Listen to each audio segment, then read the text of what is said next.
What's up, Karma Nation? Welcome back to another edition of the Teen It Up podcast. I'm your host, AC, and I got Sam Sherman with me as always. We're going to talk everything DFS, props, outright betting, how we did last week at Pebble Beach. Of course, this is one of the funnest tournaments of the calendar year at the Waste Management Open. We are headed to Scottsdale. Of course, it kind of coincides right with the Super Bowl. So there's some interesting things we can do. We'll talk about betting-wise. You know, if you have any horses in the race to potentially parlay with something that you like on the Super Bowl bet. So I always find it fascinating, this tournament in specific. And again, it's just like a fan favorite tournament, as we all know.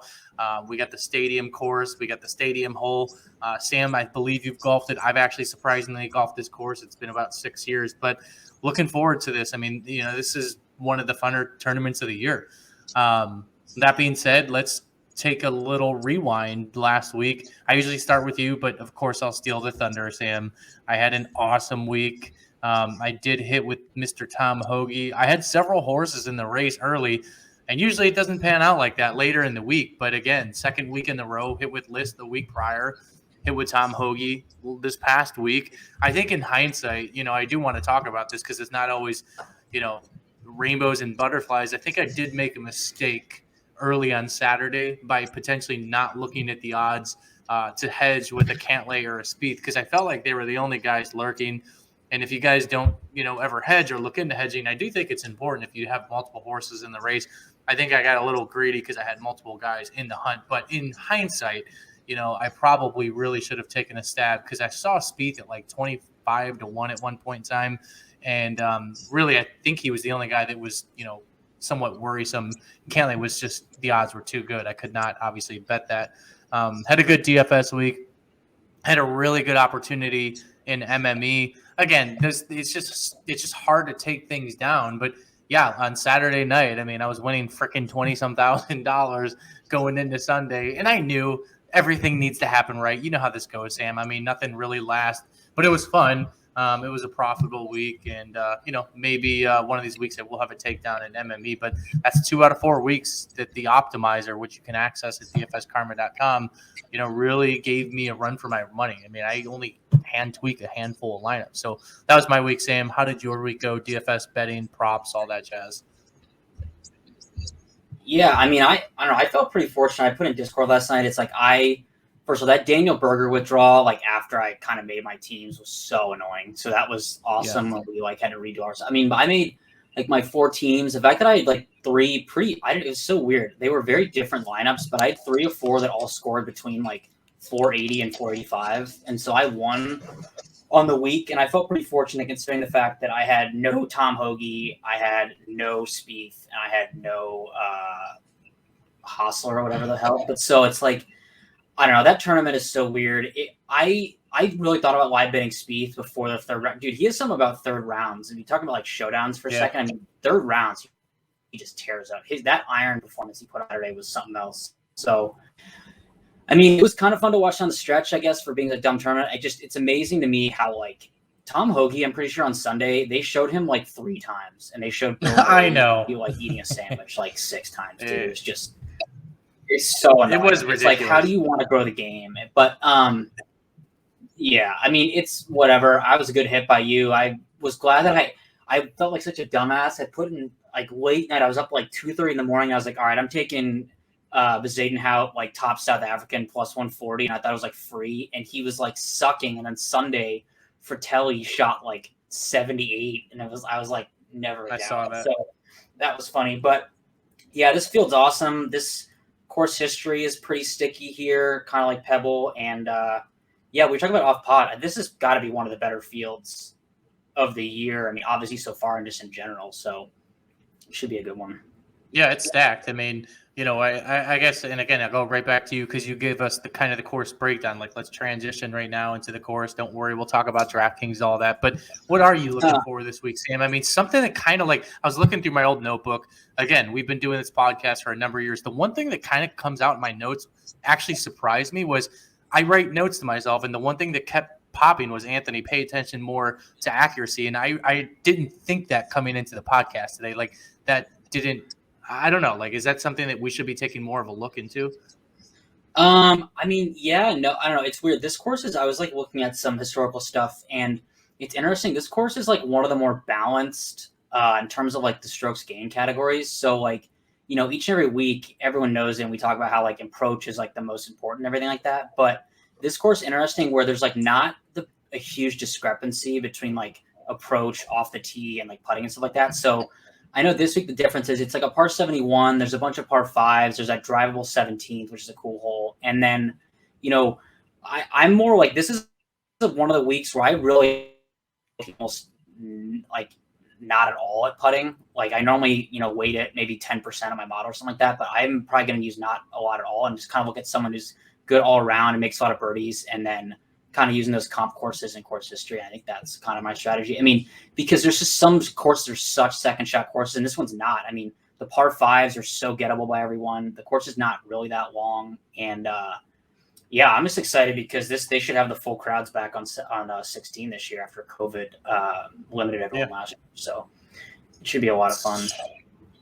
Yeah, I mean, no, you hit the nail on the head there with things that I'm kind of looking at as well. I did get some DMs like we all do.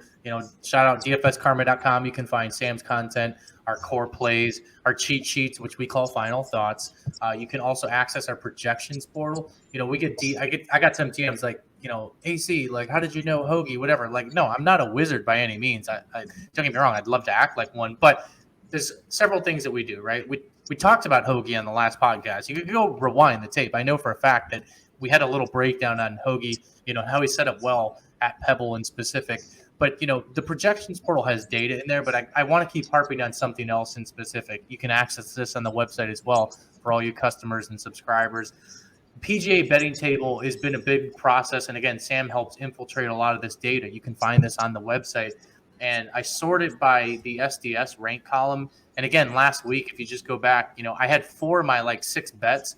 They were all ranked in the top 10. I have not made any bets. It's only Monday right now, but I'm looking at the table right now. I'm just going to rattle them off.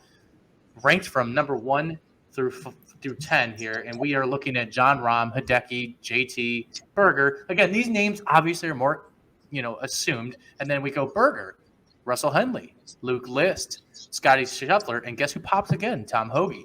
Obviously, Hovland and Webb Simpson and Seamus Power finished the round out. So I will look for value. Of course, I'm not really going to bet the John Rahms of the world as much as I want to, and we all know he's probably going to win. I mean, but it's golf, and it doesn't always happen. So there's that. You can also tail my core plays on DraftKings and Sam's as well. You can access that at dfskarma.com. So let's get into the slate. The DraftKings, we always start $10,000 and above. Let's start with the hottest player in the world, dude. Victor Hovland, this guy, it just continues to cease to amaze me. I mean, he won again. Talk about Victor. I mean, he should be very popular this week, right, Sam, with the guys up top here? Yeah. I mean, it's one of these interesting, fields where you kind of think everyone's going to get ownership. I mean, I don't see anyone especially the 10K and above being quote unquote well owned. I think it'd be funny if it was Cantlay because he played like shit yesterday. Oh my God, he looked bad yesterday. He looked like me out there. No, he looked bad with his wedges, yet similar to a Rahm. It's he played his worst and finished 4th. It just touche. So but yeah, I don't know. I think the time might be here for Rahm to finally stop not winning and just win the tournament by 15 shots. Yeah. I mean, the whole narrative, Arizona played in, Scottsdale, home kind of track, home course. I mean, you're going to hear it all week. But the bottom line is it's just a safety net just to lock your lineup in. I love seeing some of these guys in our Discord chat, which you can access, by the way, dfskarma.com. You can talk to Sam and I and others. There's guys starting to slowly come to the golf trail, which I love. For example, Matt, I saw Ben in there. There's other people that are coming around. Golf is a fun sport to gamble on and make DraftKings lineups. But I do think that we need to convey more of the chess piece, talking of things that Sam, that you and I both assume and we know, but maybe not everybody understands. For example, this week, you mentioned there's a lot of gettable par fives. I am looking for those DraftKings scores. I know that's common sense, but some of these guys just score better on par fives. And Sam and I will do our best to acknowledge that throughout the podcast or through the data and the content.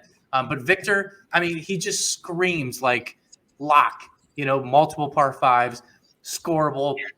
He's got the accuracy, which I like too. I mean, people don't realize like Victor is like he's one of the rarefied players on the planet that has the distance. He's accurate. Elite ball striker. Yes, we know his short game isn't that great, but I don't really think that matters here as much this week. I mean, it could be a bad take at the end of the week. I mean, he's starting to find the groove with the putter. I mean, Hovland, I just want to make a Rahm and Hovland lineup and call it a day, Sam. I mean, honest to God, like that's what I want to do up top this week.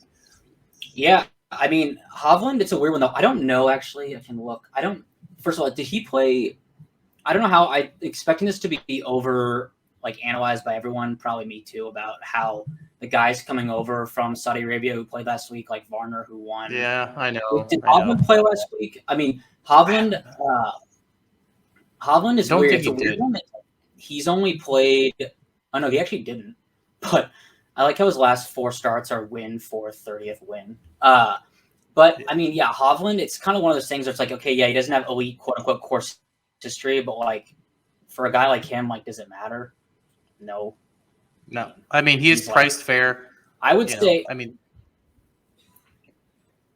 I really hope, though, I will say staying in this range is the forgotten person is Justin Thomas. Yeah, I mean, that's a great call.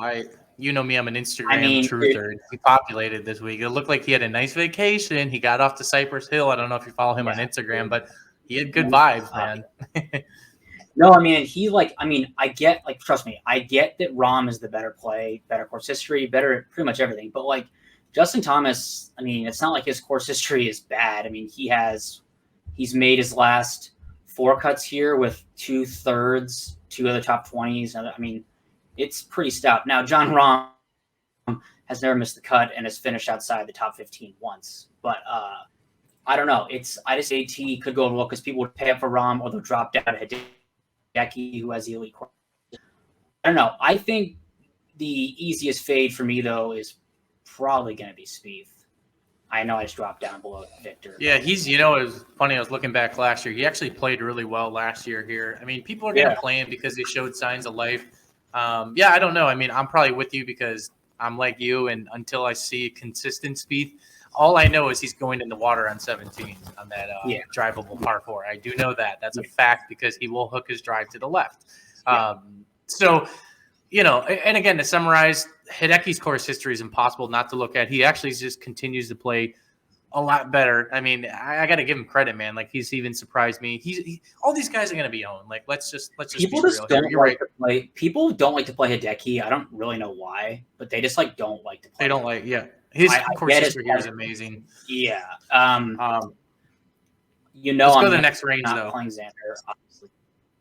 Yeah. As we start filtering down to the next range, it's go ahead.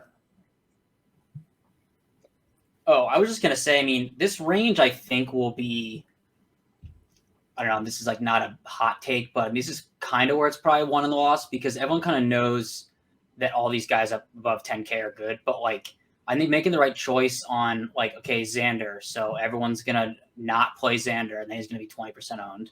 Brooks, we know how I feel about Brooks. I think the interesting play is going to be, if you have the balls, if he doesn't withdraw, it's Daniel Berger for sure. No one's going to play him just because he withdrew last week. But I think this sets up so well for Scotty Scheffler. Like, oh my God. Why do you think that? I'm just curious, man. I love Scotty, but yeah, I know. I've never been a huge Scotty guy, but I don't know. His putting has been a little better, and like just everything he does, like he has a lot of distance. He goes for all the par fives, and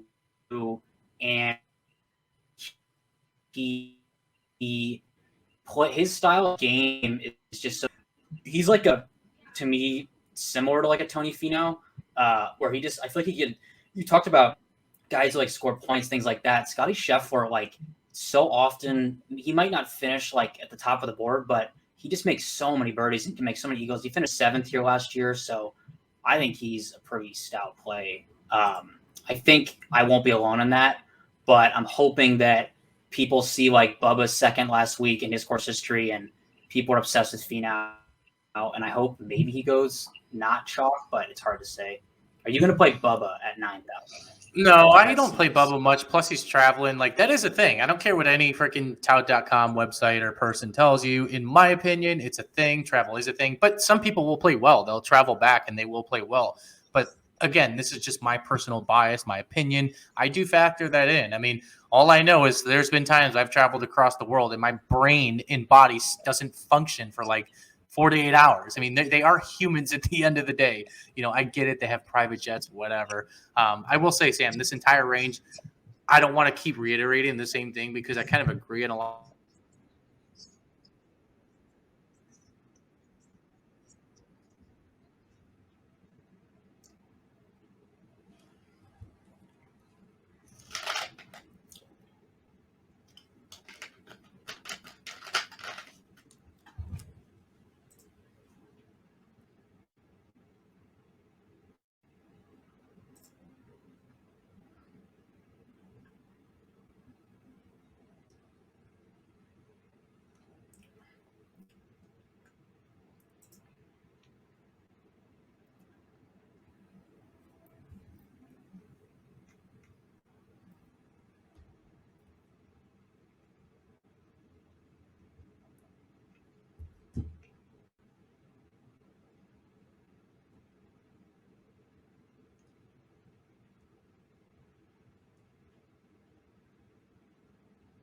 Unmuted there, or I got muted. So that was my bad. Real quick. Go ahead. I don't know if you heard anything I said, but let me just. Sorry, guys, I was muted. I love Daniel Bergen. I absolutely love him. He ranks 4th in our PGA betting table model right now. I will be betting him. I did not yet. And I'm going to consider playing him in my main lineup this week as long as I get. Like, why did he withdraw last week? Was it COVID? No, he hurt his back or something or I think it was his back. Okay, yeah, I got to monitor that. I don't know why people like it's a classic PGA thing. Like he was in a press conference. I know you love press conferences for like 25 minutes last week, and not one person asked about his injury, and then he like withdraws. And I'm like, what are we doing? But yeah, I think that like I literally would feel so good just playing in cash, like Webb, Corey Connors, and Russell Henley, all in the 8s. They're like, I think they're all underpriced. I like that you're coming to this range right now. I totally agree. And like, I do feel like we are now entering a new paradigm throughout the golf calendar year, right? I don't want to say it's mid-February, but it's almost mid-February. So I feel like we're almost 6 weeks into the year. And yes, I agree. This is the first slate of the season. Again, for you hashtag sharps out there, you know, maybe Matt's listening. I don't know. Like, I love that Matt's like dabbling with DFS golf, but I could easily see, you know, Ron could come in 3rd place. But again, this is the beauty of DFS golf. Like, you could make, like you're saying, Sam, a lineup with Webb, Corey Connors, Russell Henley, and even my boy Tom Hoagie, or, you know, 3 of the 4, whatever. And you could still win a GPP even if Rom comes in 2nd or 3rd, for example. So I like where your brain's at this week. I didn't even think about that yet, but when I started looking at the stats, like, it does make a lot of sense. Why is Abraham Answers? Why is Taylor Gooch? Wow, dude. Wow. Sorry, I normally have like the pricing pretty much semi-memorized, but like Taylor Gooch was just like 9,000. Wow. Yeah, dude, Taylor Gooch is better than people are like associating him with. I mean, like, he's way better than Varner. He's definitely better than. I know Tom Hoagie just won, but like he's better than Tom Hoagie. Wow, don't you talk down about my guy Hoagie? That's my boy. Dude, I love Hoagie. He's great. I mean, yeah, I mean that's because again, like I like for the reason you like coming off a big win. No, I know our favorite thing is to talk about when people are tired. But like Varner just won like was that putt like 120 feet coming from Saudi Arabia. I'm not playing Varner. I mean, there's just no, and especially like Varner's going to party a little bit. I think Oh yeah, I think Luke List will be popular. And I can't really disagree. Yeah. Because it's not like with Farmers, that was the first time he played well. He's been playing well. Yeah, and I know you and I hit on that Luke List bet. I don't know if you like anyone that I've kind of skipped over. I don't know.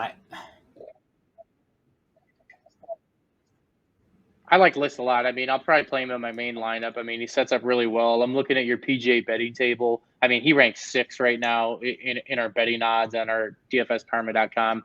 It's only Monday. He ranks extremely high in my model that I'm making with our partners at Fantasy National. Projections portal, he looks really good.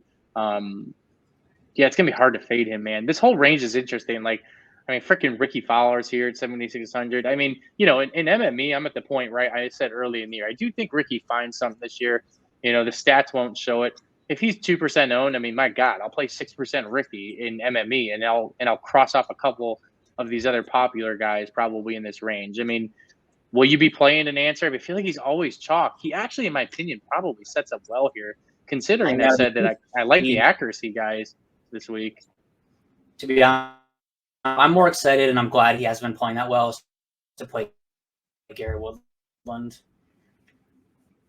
Yeah, he's burned me, man. For me, that's just a pet peeve right now.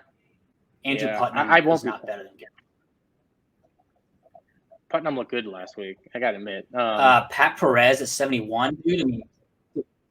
Patty P, 71, he literally lives right here.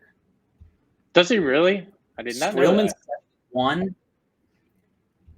Shez Reeves down here. He's got good horse history. He's won or he's come in second a couple times. I like Mr. ATM Reeve. Cam Davis is down here. I feel like he's always popular, and that concerns me. Again, I'll monitor. Hey, this is the point of the podcast. When you get down here in this range, low 7, mid 7s, I've made a couple mistakes in my time, no doubt about it. And I've played some chalky guys, but I will not play a 15 to 20%, low 7K guy. If they're 8 to 10, whatever. But we got to monitor ownership later in the week. Dude, it's golf's just too volatile. Joel Dahman looked good last week, and again, I feel like I could be wrong. If I could guess, obviously, like we said, I know. See, dude. No, dude, I like Dahman too, but do you remember the first season or tournament of the year, like Dahman chalk mid 7s? I think that's gonna be the same thing. Because Dahman finished what, top 10 last week? Yeah, he gave it a run. He was up there. He honestly had a shot to win, mid round. Are we playing Keegan? I thought about it. I gotta say this. I feel like he's too cheap this week. Why is he 7,200? I know. No, it's funny. I was saying about this the last time that Keegan burned me, which is probably a couple weeks ago. It's if nothing else, Keegan is incredibly consistent. We complain, but he does exactly the same thing. Look, you're looking at Harris Lucas English Glover answered. Keegan should be in the mid to upper 7,000s. That's all I'm saying. So if it's a stock, it's a buy.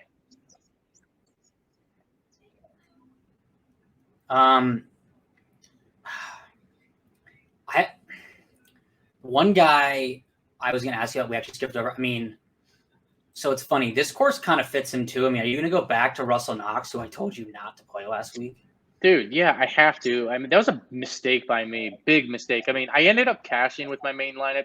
Again, I'm at the point right now. I don't always do this, but I'm generally making one main lineup. It's the same core play that I provide for customers. You guys can tell that. And I put a good chunk of money on it. And then I'm using the optimizer to, make 100 lineups or 150 lineups. And I was pissed last week that I put in Lucas Glover. It wasn't your fault. Believe me, I was on it for the same reasons you were. Forced me. And mine that was cashed with him in it too. I had literally 4 guys in the team and Glover.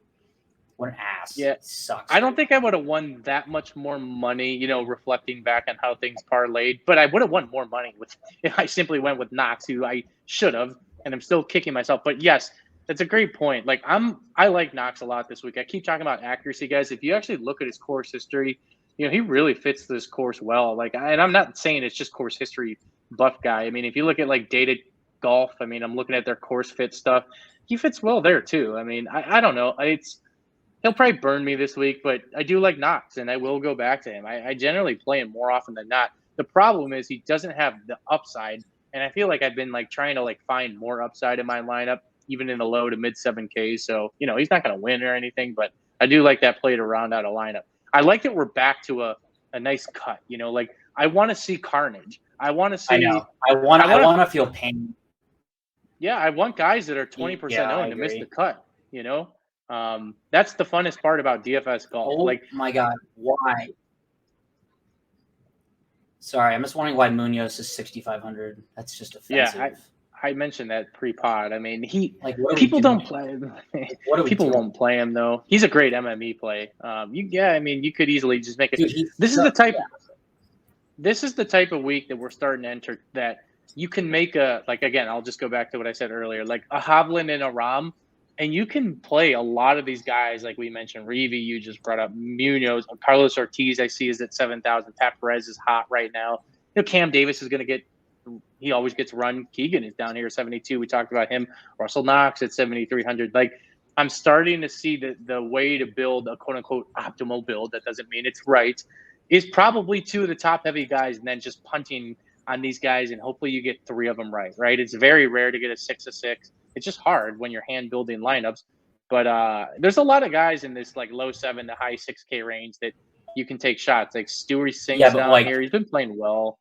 Hudson Swafford, Mr. Grillo, Wyndham Clark. James Hahn, 62. James Hahn, 6,200. I mean, that might be cash playable. Look at James Hahn's Duff Daddy. Why did he withdraw last week, though? I think it was COVID. It'd be nice to hear some from him. I'm pretty sure, dude, James Hahn in his last 10 starts has 5 top 25s. 6,200. Get out of here. Yeah, you could do a lot. Tyler Duncan's down here. He actually was up there, I believe, last week because I had him in MME, and I was surprised to see him in some of those lineups that like we're populating. But I see him down here. I'm just looking at punts now, guys. Oh wait, by the way, sorry, but I know we're down in the section. But are you playing Louis? I didn't even see him. Is he at 7,800? I thought I saw him earlier. I don't play Louis as much as. Oh, he's 88. No, I'm not. This is where I think he started his run here last year. Like he got mega hot, but no, I'm not playing him. He did. Yeah, he did. I mean, dude, I just know I'm going to play Duffner again, which is so ridiculous. Is Russell Henley going to be chalked? I don't think we talked about him enough. I did know, dude. I love Russell. I don't think he'll be chalked because people don't view him as like good. They don't. Like when you look at Corey Connors, you're like. Well, Corey Connors has been on the top of the leaderboard, dude. I mean, an interesting play also is like people are gonna say he is falling off. Like Seamus Power now 84. I bet you he's not owned at all. Man, I've been playing him. 85. Wow. I never know what to do with Scott. Like I need to see more of him. Like he does. I will say that's the dude who will just show up and win. I mean, you talk about Riviera, right? Like. I think it was last year or the year before. I mean, he was nowhere to be found for 2 years, and then he just showed up and won. Yeah. Even Max Homa. I'm not a Max Homa fan, but he's 7,600. I mean, I don't know. There's a lot of guys. I never play him because I never get him. MME, I'll play Molinari.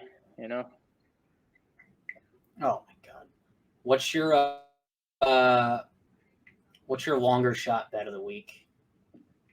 Well, I don't have the odds pulled up in front of me because it's Monday right now. But I will say, some of the things we've been talking about, something that you kind of got me on, and I took a mental note of it because I wasn't on him as much recently. I don't know if you've been betting him or whatnot, but I actually am really curious to take a look at Keith Mitchell's odds. I know he's been playing well. I don't know if he's going to be welcome. I bet him every week. Is he gonna, never even close to winning. I took a note down this weekend watching golf.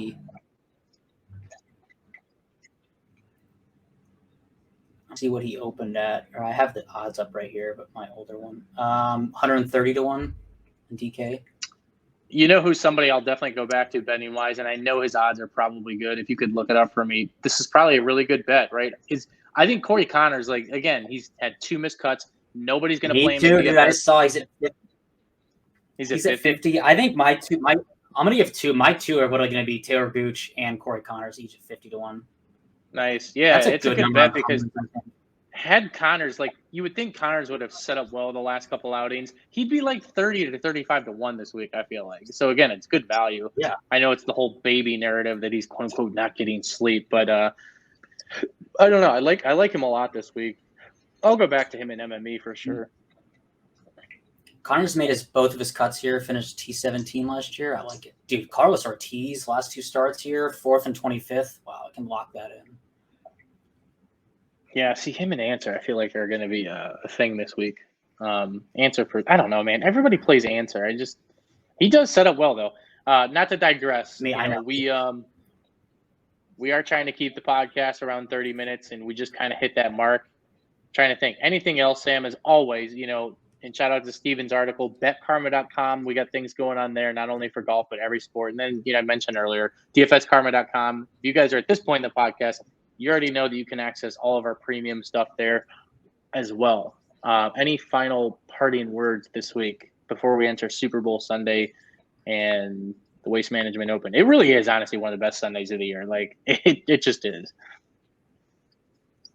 My parting words are James Hahn's going to make some noise. Oh my God, 6,200. I'll throw him in MME for sure. I don't mind that. But other than that, good luck this week, guys. Feel free, hop in our Discord. You can talk to us. We got a long week ahead to talk shop with golf. Thanks. Good luck.